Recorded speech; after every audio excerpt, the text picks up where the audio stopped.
Entire population of 5,000 people taken off into slavery. They say the entire population? Wow. The conditions of the white slaves in Africa were sometimes worse than those of the black slaves. He say that their conditions were worse than the black slaves in Africa.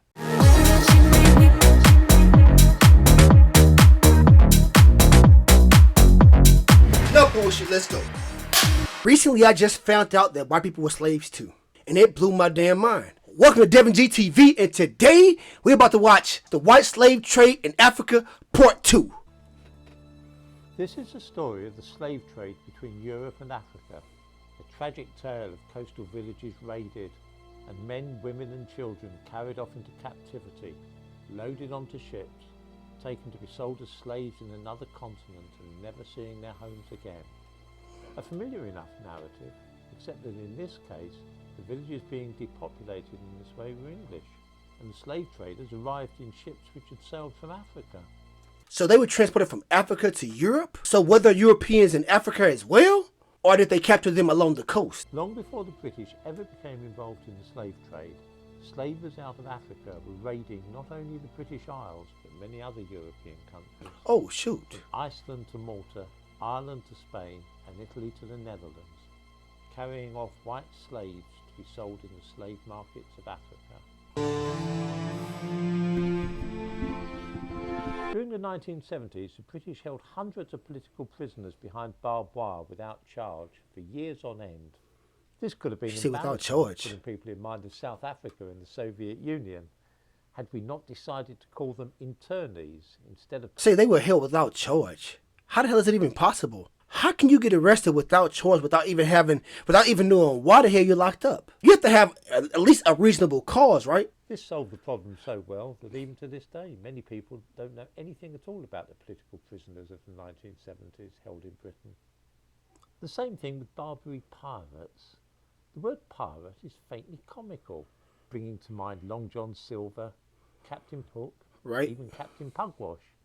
Pirates raised the skull and crossbones flag and hunted for treasure, didn't they?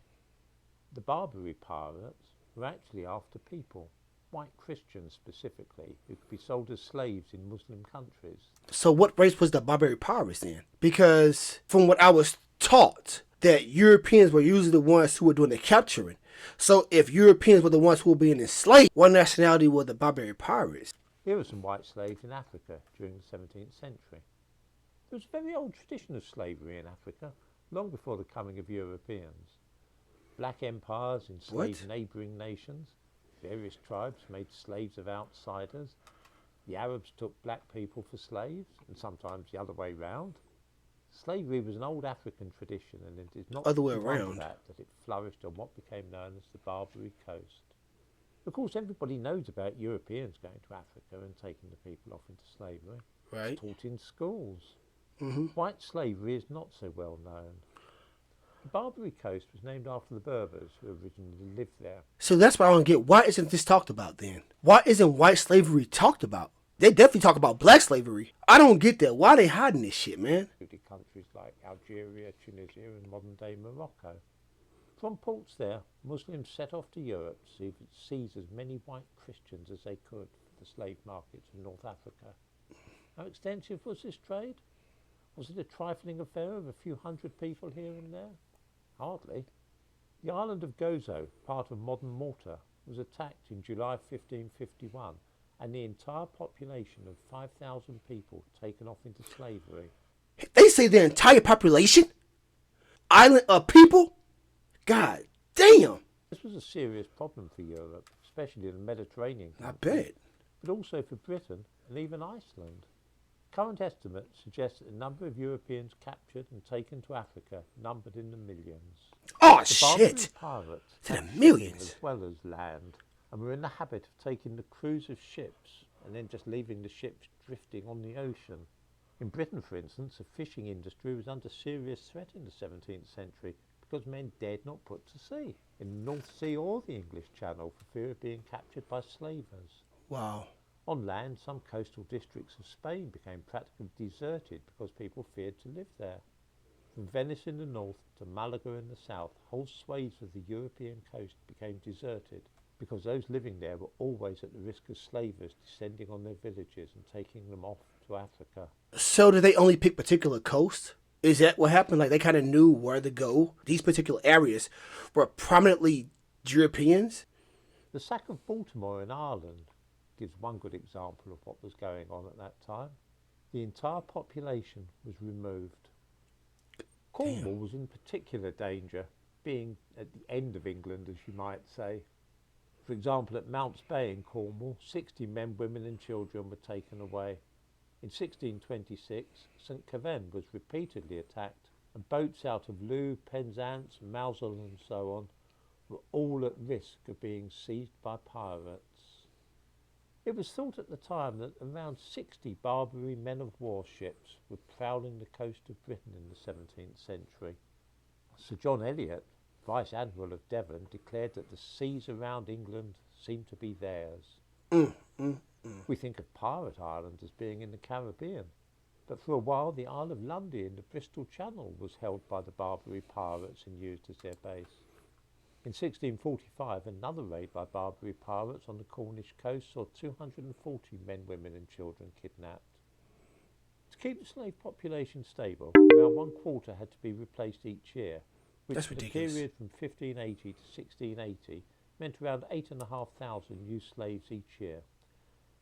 Total of 850,000. So they kept going back to the same places? Common sense. If I know that these places are popular for barbarian pirates, I'm not gonna fucking go back there. According to one estimate, 7,000 English people were abducted between 1622 to 1644, many of them ship's crews and passengers.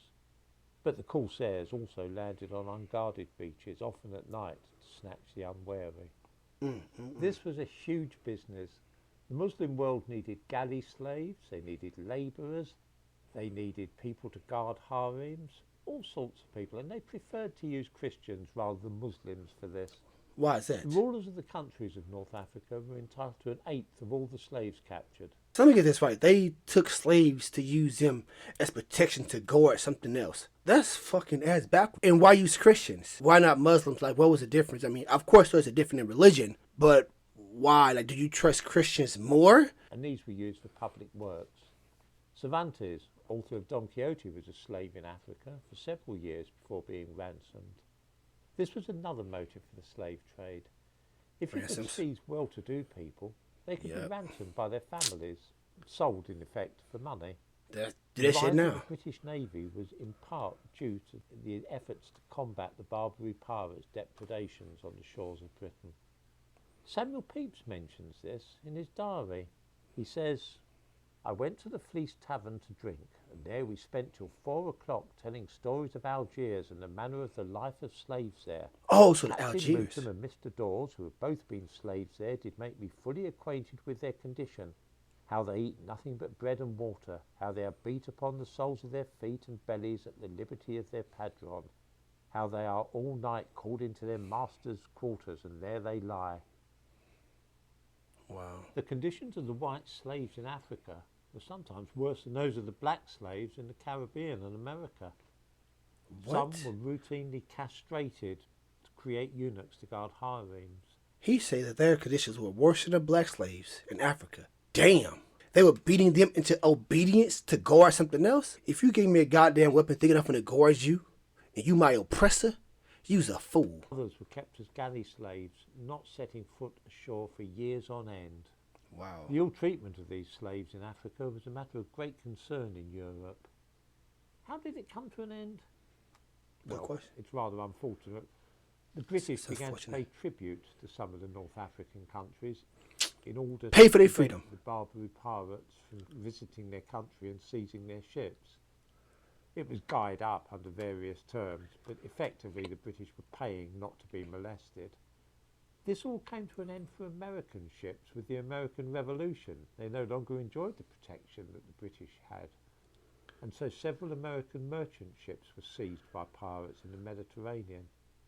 This led directly to the founding of the American Navy. It was the Americans who finally put a stop to the efforts of the pirates. It was not until 1830, when France occupied the whole of Algeria, though, that the pirate trade finally came to an end. So if I'm correct, I'm probably incorrect. It sounds like he just said that the British had came to an agreement with the Barbary pirates and start paying them in order for them to not invade their land. The Americans didn't like it, so they then invaded on the Barbary pirates. And did they get defeated? I think it's fair to say that not one person in 1,000 is aware of the fact that African slavers were raiding England for years, at least half a century before the English became involved in raiding Africa. What? He said that the Africans invaded Europe, and so then centuries later, Europeans invaded Africa. Damn. This has been described as cultural amnesia. Images such as this one, Oh. black African slaves in the Caribbean, He are said routinely seen in amnesia. school and during Black History Month. Images such as this, though, showing white slaves in Africa, are all but unknown. Slavery was endorsed by the Bible and Quran, practiced all over the world from ancient times in every continent. It has literally now become a matter, though, of black and white, for all forms of slavery have been forgotten, save that which involves white people enslaving black people. We have over the last few decades... That she said. He said slavery amnesia. They swept the slavery of whites under the fucking rug as if it didn't exist. How is that right? ...indoctrinated to see slavery as a wicked activity practiced by European colonialists, chiefly against the inhabitants of Africa. This false impression is taught in schools, and we're given annual top-ups every October during Black History Month. Wow. The truth is that at least half a century before England became involved in the capture of slaves in Africa, slave traders from Africa were carrying off people from England and taking them away to be slaves.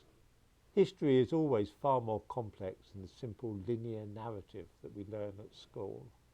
I am freaking speechless, man. What the hell was I being taught?